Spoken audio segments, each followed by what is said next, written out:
कौशल जी, राम के किरदारों की हम चर्चा करें। आज सबसे पहले हम बात कर रहे हैं राजधर्म की। हम शुरुआत आपसे करते हैं। अगर अब ये बात करते हैं कि वो मर्यादा पुरुषोत्तम हैं, वो राजधर्म, यानी अगर राजधर्म की बात करें, राम का राजधर्म क्या कहता है? एक सबसे पहले शुरुआत करूं, एक साधारण मानव के रूप में कैसे राजधर्म निभाते हैं राम? नहीं, कौशल जी। मुझे आपकी आवाज़ थोड़ी सी इको ज़्यादा सुनाई दे रही है। आपका प्रश्न मैं समझ नहीं पाई, अगर आप दोबारा फिर से दोहराएं तो अच्छा रहेगा। राम का राजधर्म क्या कहता है, अगर आप शुरुआत से मुझे बता पाएं। राम का राजधर्म जो है वो समाज का सभी वर्ग,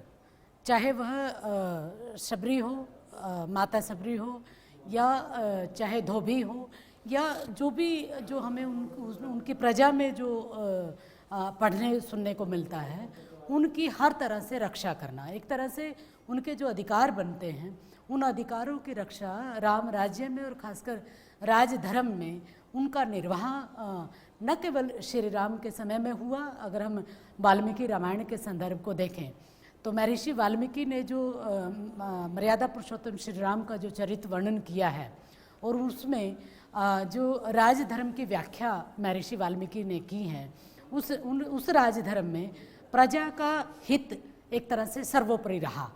और उनके हित को देखते हुए राम जो खुद एक अवतार के रूप में जो पृथ्वी पर मानवता का संदेश देने के लिए अवतरित हुए। हम अगर महर्षि वाल्मीकि के रामायण का अध्ययन करें तो उसमें भी साफ शब्दों में ये कहा गया है कि जो राजधर्म है, उस राजधर्म का निर्वाह करते हुए व्यक्ति को अपने सुख दुख और हर तरह का लोभ लालच त्याग कर, अगर पद की भी त्यागने की कहीं जरूरत पड़े तो उस पद का त्याग भी कर दिया जाए, वह राजधर्म रहा। एक पुत्र के तौर पर जब कैकेयी राजा दशरथ से कहती हैं कि आपने मुझे कहा था कि कोई वरदान मांगना हो, या फिर जैसे आपने कहा था कि जो इच्छा मांगनी हो तो मैं मांग सकती हूँ, तो जब वो मांग लेती हैं 14 बरस का वनवास, और संकोच नहीं करते हैं प्रभु श्री राम, क्योंकि पिता दुख में होते हैं, पिता आंखों में आंसू लिए होते हैं। महाराज दशरथ वो आते हैं कि माँ कैकेयी ने ये कहा है, और एक पिता अश्रुत आंखों से ये कहता है, लेकिन राम कुंठित नहीं होते हैं, राम गुस्सा नहीं करते हैं। राम एक पुत्र के नाते राजधर्म निभाते हैं और वन को चले जाते हैं। राम एक पुत्र के नाते कैसे राजधर्म निभाते हैं? देखिए, जो आज के संदर्भ में भी अगर हम राम राज्य की अवधारणा को प्रचलित करने की कोशिश करें, या जो नहीं होती है उस पर हम अगर बात करें, तो बिल्कुल सही है कि मानवीय जो गुण, एक तरह से मानवोचित गुण जो रहता है, वह कहीं ना कहीं मोहपाश में बंधा रहता है। लेकिन अगर दशरथ, पिता दशरथ और श्री राम, प्रभु श्री राम के चरित्र को अगर हम देखें, पिता दशरथ फिर भी कहीं ना कहीं मोह में बंधे हुए हैं, और श्री राम का पुत्र मोह उनको खींचता है अपनी तरफ, जो कैकेयी के दिए गए वचनों को एक तरह से कहीं ना कहीं, हालांकि नकार वहाँ भी दिखाई नहीं देता। दशरथ भी राजधर्म का निर्वाह करते हुए और जो मर्यादा रही, जो एक क्षत्रिय धर्म का पालन करते हुए भी उन्होंने कैकेयी के वचनों का तिरस्कार नहीं किया, उनके वचनों का पालन किया, लेकिन कहीं ना कहीं मोह से ग्रसित रहे। लेकिन प्रभु श्री राम के जब चरित्र को हम देखते हैं तो वहाँ पर महर्षि वाल्मीकि जो कहते हैं कि ये जो वचन जो पिताजी ने जो मेरी माता को दिया है, कैकेयी माता को दिया, और इसमें बहुत महत्वपूर्ण पक्ष ये उभर के आता है कि राम के मन में जितना अपनी माता कौशल्या के प्रति प्रेम था, उससे कई गुना ज़्यादा प्रेम वो कैकेयी से करते थे, अपनी माता कैकेयी से करते थे। और जब उनको ये पता चलता है कि श्री राम जो मेरे पिता हैं, उन्होंने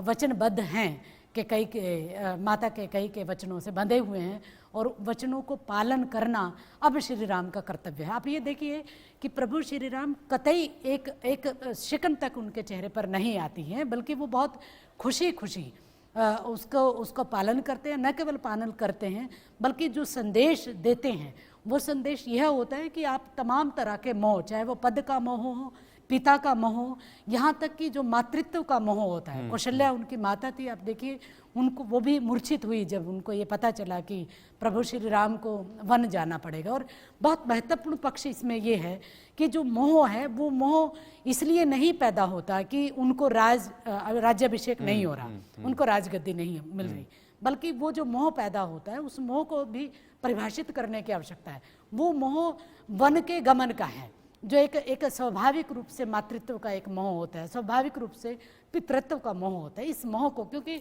रामायण को एक तरह से मानवीकरण करके दिखाया गया है, जैसे एक मनुष्य के अंदर मोह भी होता है, प्रेम भी होता है, स्नेह होता है, एक तरह से मोक्ष की अवधारणा बाद में आती है, मोक्ष तक पहुंचने की सीढ़ी, इन तमाम जो मानवोचित गुण हैं उन गुणों को देखें अगर हम, तो एक साधारण मनुष्य की तरह उनका है। लेकिन प्रभु श्री राम को जब पता चलता है तो कैकई के वचनों का न केवल आदर करते हैं, बल्कि ये संदेश उनमें है कि मेरी माता कैकई को मेरे वन गमन के बाद किसी भी तरह का कोई भी प्रजा से या जो राजतंत्र है उससे किसी भी तरह का, तभी लिए जो अपना वहाँ पे जो राज जो होता है, उनका राज्याभिषेक जब तक नहीं होता वो भरत को कह जाते हैं, वहाँ पर जो राज करते हैं वो उनकी चरण पादुकाओं से करते हैं। तो अब एक परिवार के साथ जो है अपना किस तरीके से एक पारिवारिक एक व्यक्ति के तौर पर, साधारण मानव के तौर पर, लेकिन उसे प्रजा के साथ भी जाना है, वन गमन की तरफ भी वो जाता है।